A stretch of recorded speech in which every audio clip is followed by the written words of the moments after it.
Et si je te disais que cette vidéo est tournée avec un objectif cinéma à moins de 400 €, probablement que tu ne croirais pas.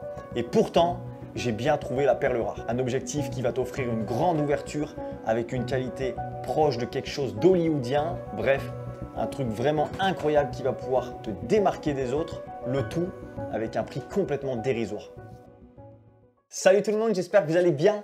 Comme vous le savez, j'ai l'habitude de vous montrer des produits qui sont vraiment cool à utiliser dans ton métier de vidéaste. Et aujourd'hui, je vais te parler d'un truc qui va vraiment t'aider à avoir un look cinéma, notamment pour tourner des publicités ou encore des courts-métrages. Et cet accessoire-là, c'est tout simplement le 50 mm T2.0 objectif cinéma de chez Seven Artisans. Cet objectif-là, c'est donc un 50 mm dit cinéma. C'est un objectif qui est fait exprès pour t'amener énormément de douceur dans tes plans. Et en plus de ça, il est surtout incroyable à utiliser. Je décide de te parler de cet objectif-là parce que moi, je l'ai acheté il y a quelques temps pour mes besoins donc professionnels en termes de publicité ou encore même de court-métrage. Et j'en suis conquis. Ce qui est vraiment cool avec celui-là, c'est que tu as une douceur dans ton bokeh qui est vraiment digne des plus grands films de cinéma. Et ça, c'est ce que je recherchais pour mes différentes productions. Donc si on parle de la qualité de construction, c'est un objectif qui est vraiment de bonne qualité. C'est un objectif qui est fait tout en métal, qui pèse quand même très lourd parce qu'on n'est pas loin des 700 grammes. Alors pour te donner une ordre d'idée, 700 grammes, c'est à peu près le poids nu d'un Lumix S5 II, sur lequel je l'utilise par exemple. Donc ça veut dire qu'entre les deux, on est déjà quasiment à 1,5 kg, c'est assez lourd. Donc comparé par exemple à un 2060 de chez Lumix, on est à plus du double du poids de celui-là. Donc c'est quelque chose qui est assez lourd, il faut le prendre en considération. Maintenant qu'on a parlé du poids, on va parler de la taille. C'est un objectif qui est quand même assez compact, qui est pas très long, mais qui est quand même assez gros. On a un diamètre ici de 82 mm. Donc si tu viens venir à visser des filtres ND, etc., il faudra que tu prennes du 82 mm. C'est un objectif qui est 100% manuel, aucun autofocus dessus, donc il faudra être hyper minutieux dans la mise au point, etc.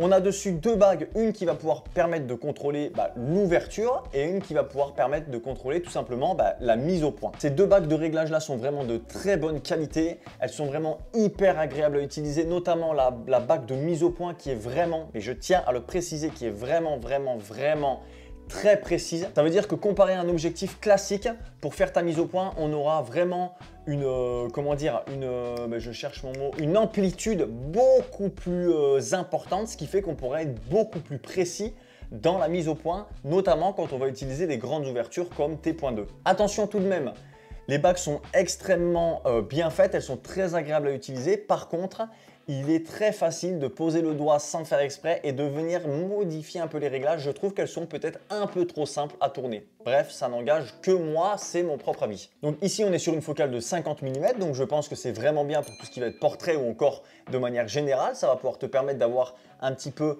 un plan qui se rapproche le plus de ce que l'œil humain va pouvoir te donner. Au niveau de la distance minimum de focus, on est à 0,48, donc franchement, ça va, ça aurait pu être mieux, mais bon, le but, c'est pas non plus de faire des gros plans macro, etc. avec un objectif comme ça. Cet objectif, je l'ai déjà utilisé sur quelques tournages et j'en suis extrêmement content.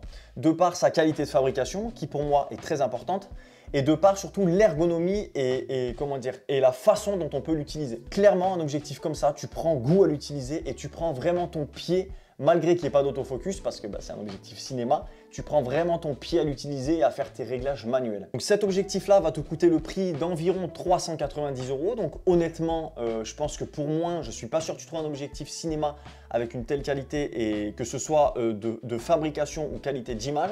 Et en parlant de qualité d'image, on a une très belle qualité d'image. Ici, avec cet objectif, tu vas avoir une netteté qui est très bonne. Quelques aberrations chromatiques, mais rien de grave. Attention, à T.2, donc à sa plus grande ouverture, tu vas avoir une netteté qui est un peu moins bonne, surtout dans les coins. Et à partir de T2.8, tu vas vraiment commencer à avoir un objectif avec une qualité d'image vraiment bonne. Alors attention, l'objectif à T.2, si tu veux profiter pleinement de la grande ouverture, c'est largement utilisable. Je vais te mettre des plans par-dessus pour que tu puisses te rendre compte de la netteté.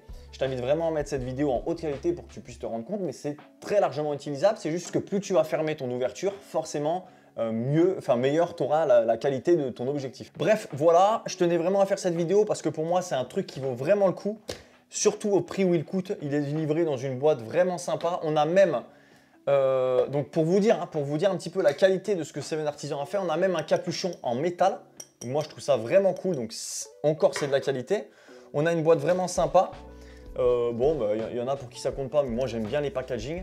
Et surtout, et ça c'est important pour moi, on a livré avec l'objectif une petite pochette toute douce, un petit peu en microfibre, 7 Artisan, qui va te permettre de protéger ton appareil dans tous les transports qui sont possibles, envisageables et inimaginables. Voilà, c'est tout pour cette vidéo. Si tu as des questions, n'hésite pas à me les mettre en commentaire. Si cette vidéo t'a plu et que tu veux avoir d'autres infos sur le métier de vidéaste ou encore d'autres tips de vidéaste ou d'autres tests de matériel, n'hésite pas à t'abonner à la chaîne, ça me donne du courage et c'est très important parce que ça me prend beaucoup de temps à réaliser. Pour ceux que ça intéresse, le lien de cet objectif sera directement en description. Nous, on se retrouve dans une prochaine vidéo. Ciao, ciao!